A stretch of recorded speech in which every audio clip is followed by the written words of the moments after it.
Hello.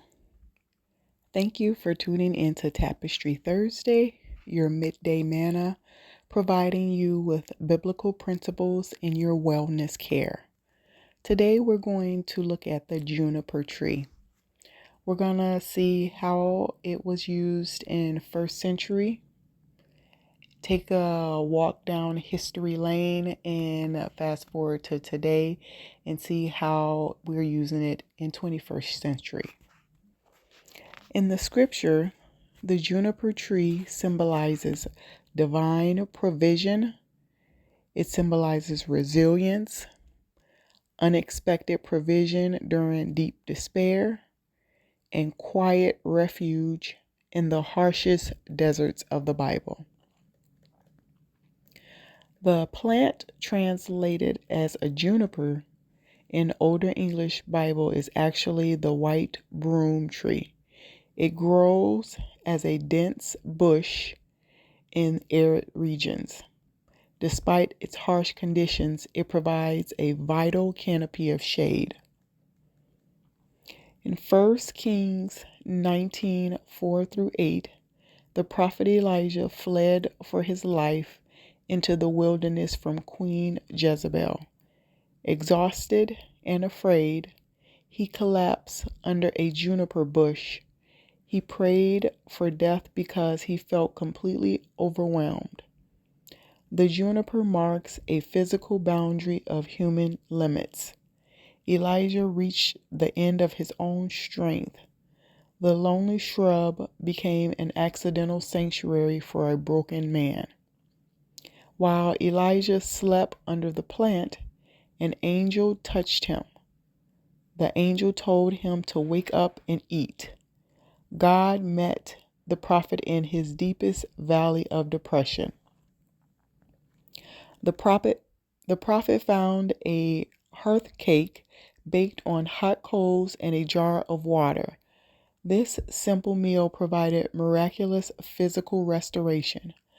God used the quietness of the desert to revive his servant.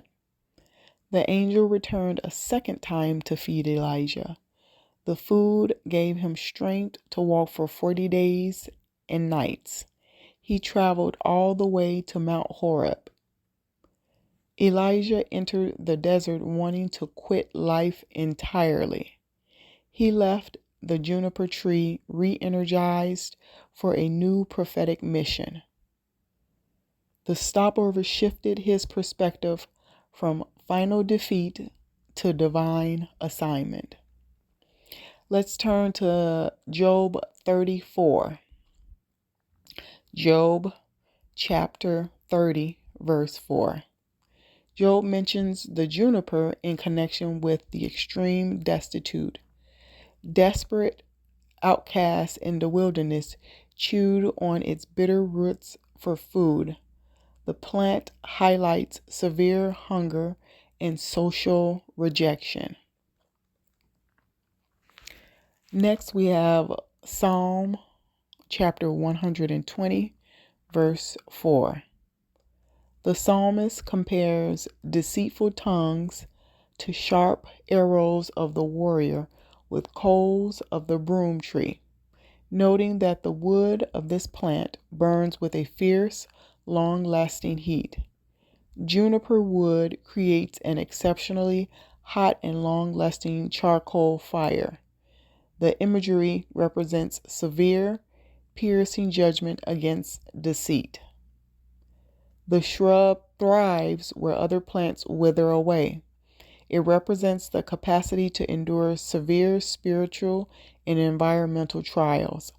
God plants grace in the most desolate landscapes. The tree demonstrates that God watches over his people off the beaten path. When believers feel isolated, divine help often arrives in unexpected places. The shade represents the protective shadow of the Almighty. Scripture uses desert bush imagery to show how God transforms the wilderness. He replaces barrenness with lasting testimony and joy. The humble shrub endures as a quiet monument of mercy.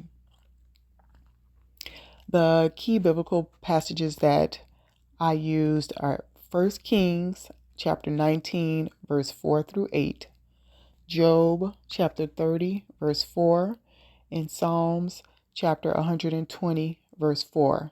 Please go back and read those thoroughly, do studies on them, and come back and tell me in the comments what you got out of those scriptures.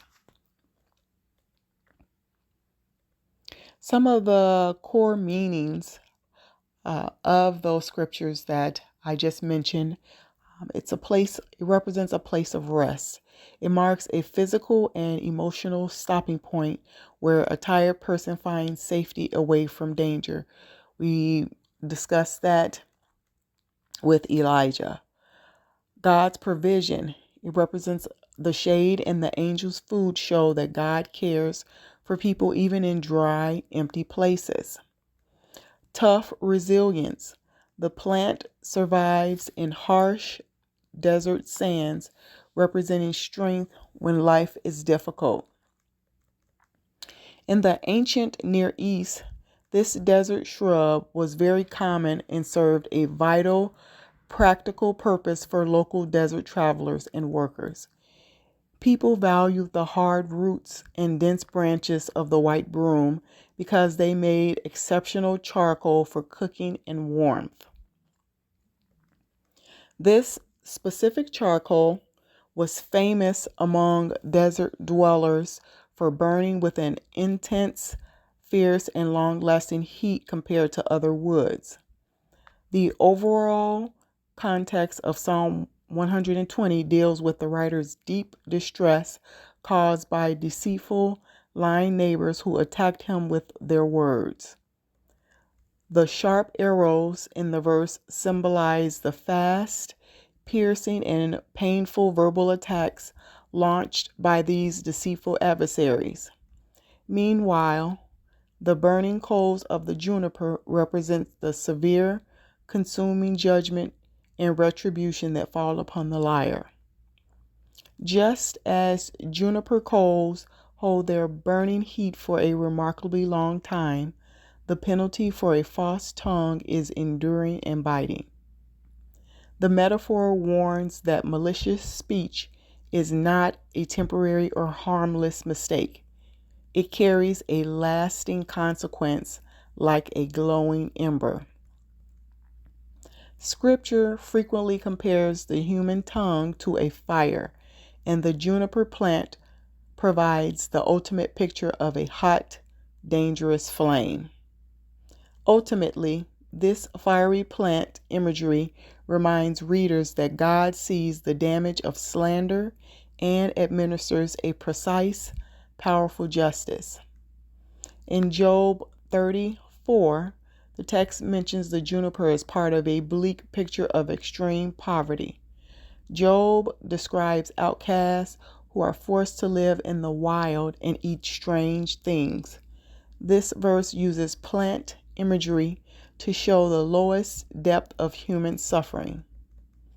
Older English Bibles like the King James Version use the word juniper for this plant. However, most modern translations call it a broom tree or broom bush. Both names point to the same rugged desert shrub found in the Middle East. Botanists identify this plant as a white broom that grows in dry regions, further detailed in the Bible Study Tools resource page. It thrives in places like Sinai and Judean deserts. It survives where other green plants quickly die. So this Bible study tool, it can be a commentary or in a student study Bible. You'll be able to find this information. Job uses this plant to describe the outcasts of society. These people have lost everything, including their homes and respect. They run away to empty and desolate wastelands to stay hidden. The verse says they eat the roots of this desert bush. The root of the white broom is very bitter and rough. People only eat it when they face absolute starvation. Some scholars note that the roots are too bitter or even toxic to eat on their own. Others suggest the texts mean they use the roots for fuel to cook scraps. Either way, the image conveys desperate hunger and harsh survival. Job feels a deep pain as he looks at these outcasts. He once sat among leaders and princes. Now his own life feels as ruined and low as the people who chew on desert roots. Society pushed these ragged individuals out into the cold and the dust. They live in caves and rock cracks. Their diet of wild bushes matches their rejected status in the community. Therefore, the broom root stands as a powerful symbol of total destitution. It represents a state where life loses all comfort and sweetness. Nothing grows here except pain and empty lack. The Bible also mentions this same shrub in other ways, as explained in 1 Kings 19:4.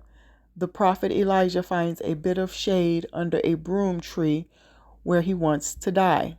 In Psalms 124, its wood makes hot burning coals. And in Job, the plant does not offer comfort or warmth. It only stands for bitter trial of hunger. It shows how far a human life can sink when disaster strikes without mercy. The juniper or broom root in Job 34 teaches us about profound misery. It paints a sharp picture of hunger, rejection, and desert isolation. It captures the dark valleys of the human experience. Okay, let's fast forward to the 21st century. The juniper tree, it means resilience, endurance, and quiet survival. People have valued this tough plant for thousands of years. It grows in poor, dry soil where other plants die. Today, its harsh environment strength teaches us how to adapt. The climate is changing, and the juniper shows us how to endure heat and drought. It keeps its green needles through every season. This steady green color brings hope during dark winter months. Birds and small animals use its thick branches for safe homes. Its blueberries feed wildlife when food is hard to find. Roots of the juniper hold the dry soil in place. This prevents wind and water from washing the earth away. Many cultures view the tree as a symbol of deep protection. People historically burned its wood to clean the air. In our busy modern lives, its earthy scent helps us feel calm. Its crushed berries flavor popular drinks like gin, linking old tastes to new trends.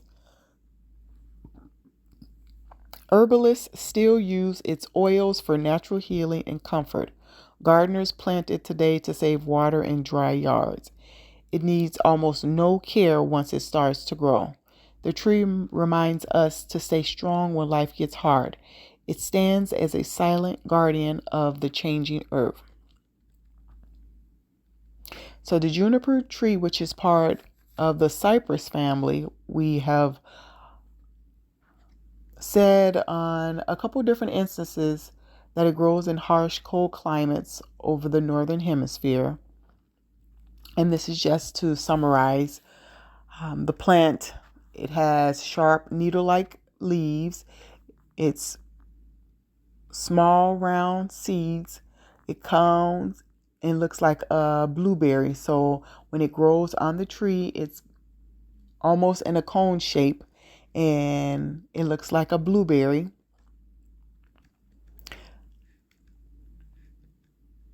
The history of the herbal use, so how some herbalists use it, the juniper for strong medicinal properties. They use the dark blueberries which is known as juniper berries, to treat various stomach problems and fight infectious diseases.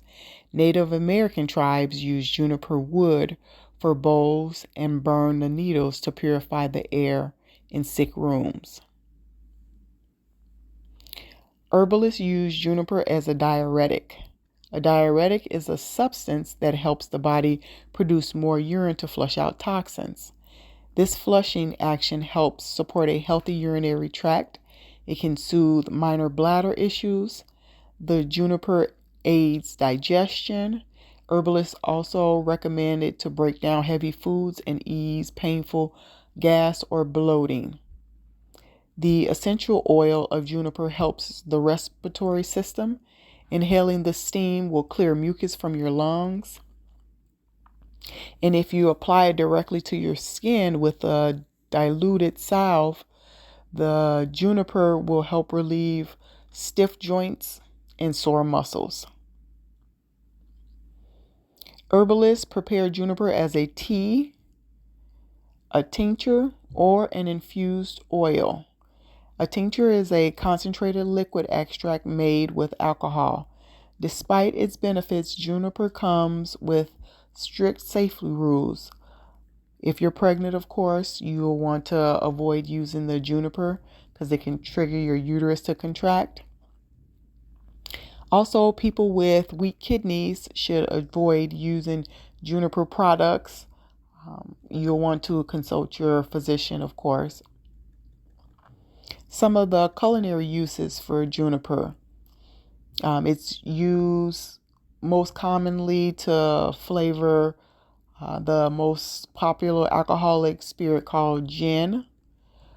Green and blue juniper berries impart a distinct pine-like and peppery taste to the liquor during distillation. Chefs use crushed dry juniper berries as a strong spice substitute for black peppercorns in savory dishes. The robust flavor profile pairs exceptionally well with wild game meats like venison, elk, and wild boar. Cooks also drop juniper berries into marinades, stews, and pickling brines to deepen the overall flavor. Herbalists brew juniper berries into a warm tea to help soothe digestion complaints like bloating and gas, as I mentioned earlier.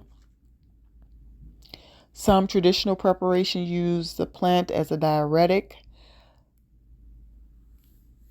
You can inhale the steam to help clear mucus, or if you have bronchitis or a bad cold or nasal congestion, it'll help clear that up.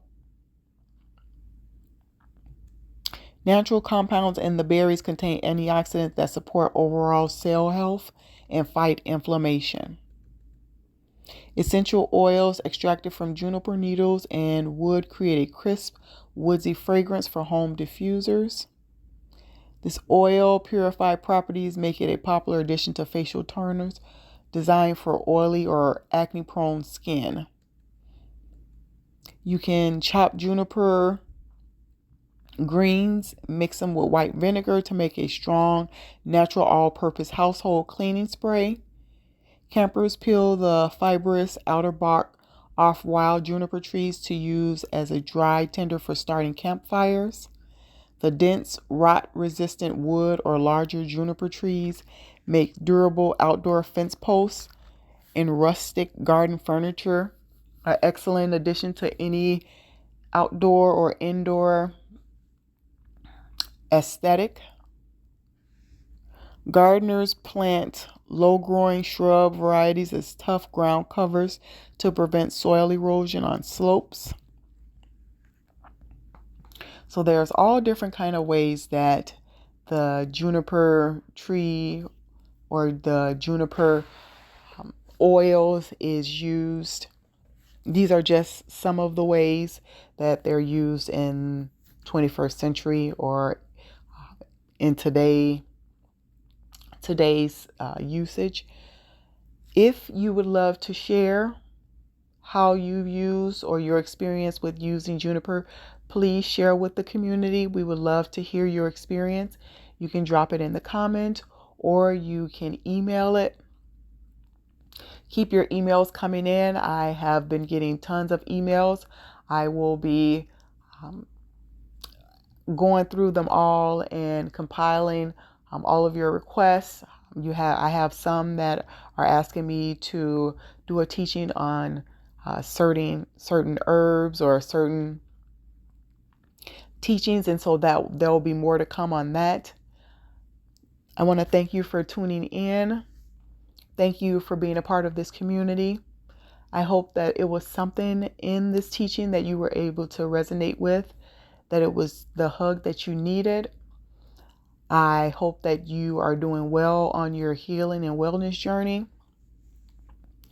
I look forward to interacting and engaging with you even more in the near future.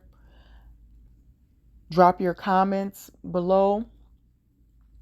Feel free to send me an email and let me know if you have had some kind of encounter with juniper, if you've used it in some way, and maybe in a marinade or stew or tea or tincture. I would love to hear how you use it. You or someone that you know. I hope you've enjoyed this Tapestry Thursday, this particular Tapestry Thursday file. And I look forward to giving you the next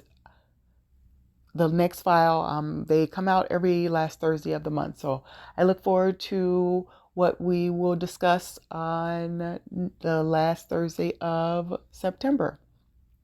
Thank you and enjoy the rest of your week. God bless.